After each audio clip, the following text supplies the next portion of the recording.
राधे राधे सभी को। My name is KK and welcome back to Vrindavan series. आज हम आए हैं श्री रंगनाथ जी के मंदिर के दर्शन करने वृंदावन में। इस मंदिर को रंग जी के मंदिर के नाम से भी जाना जाता है और सोना का खंभा वाला भी मंदिर के नाम से भी जाना जाता है। ये मंदिर एक ऐसा मंदिर है जो दक्षिण और उत्तरी शैली पर आधारित है। दक्षिण की अगर हम बात करें, तमिलनाडु के चेन्नई शहर में एक श्री रंगम मंदिर है जो कि 4 किलोमीटर में फैला हुआ है। और वो मंदिर इतना बड़ा है कि उस मंदिर की बाउंड्री के अंदर ही एक शहर बसा हुआ है और वहाँ अंदर बसें भी चलती हैं, बैंक्स भी हैं और हॉस्पिटल्स भी हैं। वृंदावन में भी उसी के आधार पर ये मंदिर बनाया गया। आप जो मेरे लेफ्ट साइड में देख रहे हैं, ये है 7 मंजिला गोपुरम और ये गोपुरम श्री रंग जी के मंदिर के आधार पर बनाया गया है। और ये वाला जो हिस्सा है मंदिर का, ये है पूर्वी दिशा में। पूर्वी दिशा का गोपुरम 5 मंजिला है और पूर्वी दिशा के गोपुरम के पास में ही यहाँ पर एक तालाब है और इस तालाब का नाम है पुष्करणी। मंदिर परिसर के अंदर 2 दिशाओं से प्रवेश किया जाता है, एक पूर्वी दिशा और एक पश्चिमी दिशा। पूर्वी दिशा के दरवाजे के पास में तालाब है, जिसका मैंने अभी आपको नाम बताया पुष्करणी। और इसके अपोजिट साइड में यानी कि उस तरफ में एक बगीचा है। और अभी आप जो मेरे राइट साइड में जो बिल्डिंग्स देख रहे हैं, क्वार्टर्स जो बने हुए हैं, तो यहाँ पर क्या है कि जो मंदिर का जो स्टाफ है, जो मंदिर के पुजारी हैं, वो इन क्वार्टर्स में रहते हैं। तो इसी तरह से मंदिर के दोनों तरफ क्वार्टर्स बनाए गए हैं। तो ये है पूर्वी दिशा वाला गोपुरम।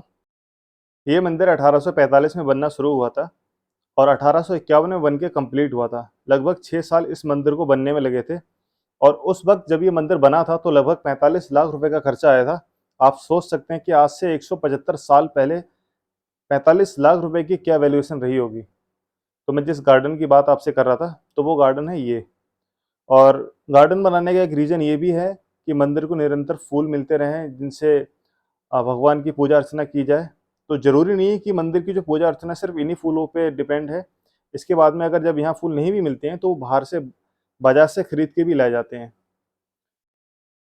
इस मंदिर में आज मैं सुबह जल्दी आ गया था, तो जिसकी वजह से मंदिर के अंदर जो पूजा पाठ चल रहा है, तो जो बाहर के श्रद्धालु आए हुए हैं उनको अभी नहीं जाने दिया गया है और उनको कुछ देर के लिए रोका गया है। जब पूजा यहाँ की कंप्लीट हो जाएगी उसके बाद उनको जाने दिया जाएगा। जब आपने स्टार्टिंग में एक जो दृश्य देखा था वो ये है। मैं चाहता हूँ कि आप थोड़ी देर इसको सुने, उसके बाद फिर मैं आपसे इसके बारे में बात करूँगा।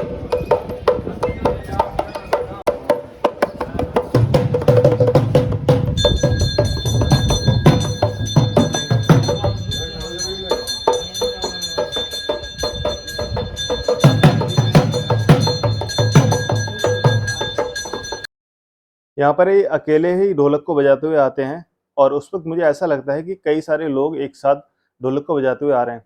लेकिन ये इनकी कला है। दक्षिण भारत में कुछ इस तरह से ही मंदिर की पूजा के दौरान इस ढोलक को बजाया जाता है। और एक पुजारी और थे जो कि अपने सर पे भोग का प्रसाद लेके आ रहे थे, जबकि पहले भगवान को भोग लगाया जाता है, उसके बाद में ही सभी श्रद्धालुओं को वो प्रसाद बाँटा जाता है और दर्शन के लिए आगे उनको सामने आप जो देख रहे हैं ये है बगीचे के बगल में, जहाँ पर इस मंदिर के जो ट्रस्ट के जो मेन ट्रस्टी हैं, वो इसमें उनका निवास स्थान है। और उसके साथ में जो आगे लाइन बनी हुई है, तो ये जो मैंने आपको पहले दिखाया था, ये उसके अपोजिट साइड में, वो लाइन अलग थी क्वार्टर्स की और ये दूसरी साइड की लाइन है। तो इस तरफ भी मंदिर के पुजारी रहते हैं और जो मंदिर के पुजारी हैं, वो भी दक्षिण भारत के ब्राह्मण हैं, जिनको वहाँ से यहाँ बुलाया गया था, क्योंकि ये मंदिर स्पेशली रंगनाथ जी का मंदिर है। और रंगनाथ जी यानी कि भगवान विष्णु का यहाँ पर मंदिर है। तो उनकी जो पूजा अर्चना जिस शैली से की जाती है, जिस हिसाब से रीति रिवाज से की जाती है, तो उस रीति रिवाज को ध्यान में रखते हुए जो दक्षिण भारत के यानी कि तमिलनाडु के जो ब्राह्मण थे, उनको यहाँ पे बुलाया गया। वो अपनी भाषा में ही बात करते हैं। जब मैंने उनको एक बार देखा था, तो अभी तक जो आपने दृश्य देखा था, वो मंदिर के अभी हम चारों तरफ की परिक्रमा इस मंदिर के अंदर प्रवेश करेंगे। और मैं ही नहीं, जो बाहर के श्रद्धालु आके बैठे हुए थे, इंतजार में थे, वो सब अब दर्शन करने जाएंगे, क्योंकि पूजा अर्चना की वजह से सभी लोगों को रोका गया था। और अभी हम पश्चिमी दरवाजे से मंदिर परिसर के अंदर प्रवेश कर रहे हैं। तो प्रवेश करने के साथ में ही एकदम से लेफ्ट साइड में आप जो सामने देख रहे हैं, यहाँ पर एक मंदिर है। और इस मंदिर के दर्शन करने के बाद में फिर हम जाएंगे जो मेन परिसर है वहाँ पर। मंदिर के अंदर भगवान विष्णु की मूर्ति है, जो कि शेषनाग की सैया पर लेटे हुए हैं। और साथ में उनके हैं लक्ष्मी जी और एक तरफ है गरुड़। और सामने एक दरबार भी लगा हुआ है, जहाँ पर चांदी के बर्तन भोग लगाने के लिए रखे हुए हैं।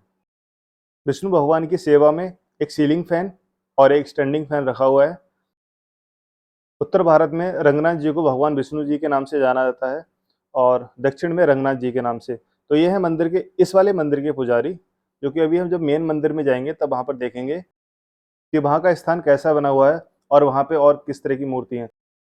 मंदिर के अंदर जितने भी पिलर बने हुए हैं या फिर खंबे बने हुए हैं, उस हर खंबे के ऊपर में किसी न किसी भगवान के अवतार की मूर्ति बनी हुई है।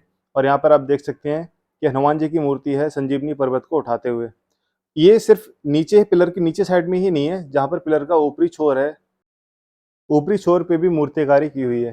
तो जैसे कि आप ये देख सकते हैं यहाँ सामने, ये जितने भी आप पिलर देख रहे हैं वो सिंगल पत्थर से बने हुए हैं और इतने मोटे मोटे बड़े बड़े पिलर हैं। तो आप सोच सकते हैं कि उसकी मूर्तिकारी करने में कितना समय लगा होगा। सामने आप जो दरवाजा देख रहे हैं ये बैकुंठ द्वार। ये साल में सिर्फ एक बार ही खुलता है, बैकुंठ एकादशी को।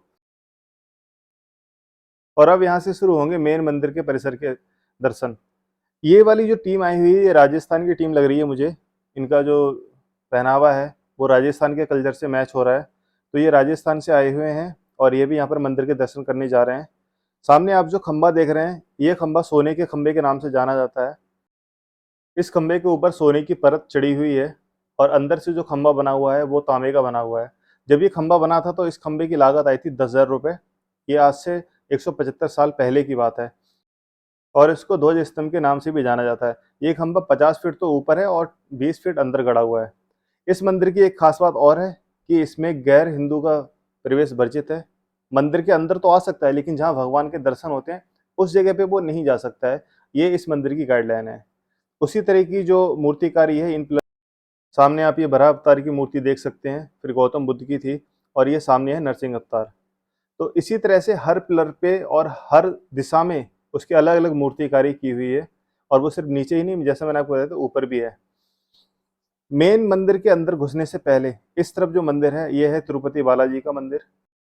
तिरुपति बालाजी का मंदिर तिरुपति में स्थित है जो कि आंध्र प्रदेश में है। और इस मंदिर में भी 2 फैन लगे हुए हैं, एक सीलिंग फैन और एक स्टैंडिंग फैन, एसी भी लगा हुआ है। तो ये सब भगवान की सेवा भाव से लगाया जाता है। और ये है मेन मंदिर जहाँ पर भगवान विष्णु की मूर्ति है और लक्ष्मी जी की मूर्ति है और गरुड़ जो इनकी सवारी है उसकी मूर्ति है। और यहाँ पर भगवान जी का जो सिंहासन है वो चांदी का बना हुआ है और जो श्रद्धालु आए हुए हैं वो हाथ उठाकर भगवान का अभिवादन कर रहे हैं। तो हमने मंदिर के मेन स्थान पे आने से पहले कई और सारे मंदिर के भी दर्शन किए थे जो कि साथ ही साथ बने हुए हैं। इस मंदिर के परिसर की अगर हम बात करें तो ये लगभग 773 फीट लंबा है और 440 फुट चौड़ा है। तो अभी हमने दर्शन करके बाहर आए हैं और जो पश्चिमी दरवाज़ा था जहाँ से हमने प्रवेश किया था उसी की तरफ वापस जा रहे हैं।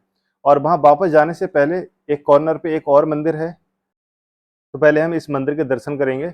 बात करें अगर इस पूरे मंदिर की जो निर्माण जिन्होंने किया था तो उनका नाम था सेठ गोविंद दास जी और राधा कृष्ण जी।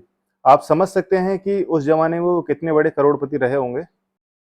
इस मंदिर के दर्शन के दौरान एक गाइड आए थे तो उस गाइड ने बहुत इंटरेस्टिंग बातें बताई थी, आप भी एक बार उनको सुनिए। गिरिराज पर्वत को उठाया तो सभी गांव वाले बड़े अचंभे में भगवान से बोलते हैं कृष्ण तू अपनी उंगली हटा ले, हम पे डंडे लगा रखे हैं। मतलब लोग इतने मूर्ख थे कि वो ये भय में थे कि भगवान ने नहीं उठाया है, पर्वत हमने उठाया। भगवान ने कहा सोच लो, कहाँ सोच लिया कृष्ण, तू बच्चा है क्यों परेशान होता है। भगवान ने तिल भर उंगली हटाई थी, सारे डंडे चटर पटर बोलने लगे, लोग घबराने लगे। अब लोगों को घबराता थे, भगवान ने उंगली लगा ली। अब भगवान हंसे खा गयो, बोले यार कुछ ना, हम तो जो सोच रहे डंडन पे टिको गयो गिरिराज। बोले ये मेरी उंगली पे टिका हुआ है। बोले पर एक बात बता, तू इतना सा बालक तूने इतना बड़ा पर्वत कैसे उठाया। अरे भगवान ने बड़ा सुंदर जवाब दिया कि कछु माखन को बल भड़ो, कछु ग्वालन ने दई सहाय, और राधा तेरे प्यार में मैंने गोवर्धन लिए उठाए। बोलो राधे। अब सुनो, यहाँ पर मैं आपसे एक बात कहना चाहूँगा, अगर आपको ये वीडियो अच्छी लगी हो तो प्लीज़ वीडियो को लाइक कीजिए और आप अगर इसी तरह की वीडियो और देखना चाहते हैं तो इस चैनल को सब्सक्राइब कीजिए, अपने दोस्तों, फ्रेंड्स और फैमिली मेम्बर के साथ में शेयर कीजिए। Thank you very much for watching this video. मिलते हैं अगली वीडियो में कुछ इसी तरह की।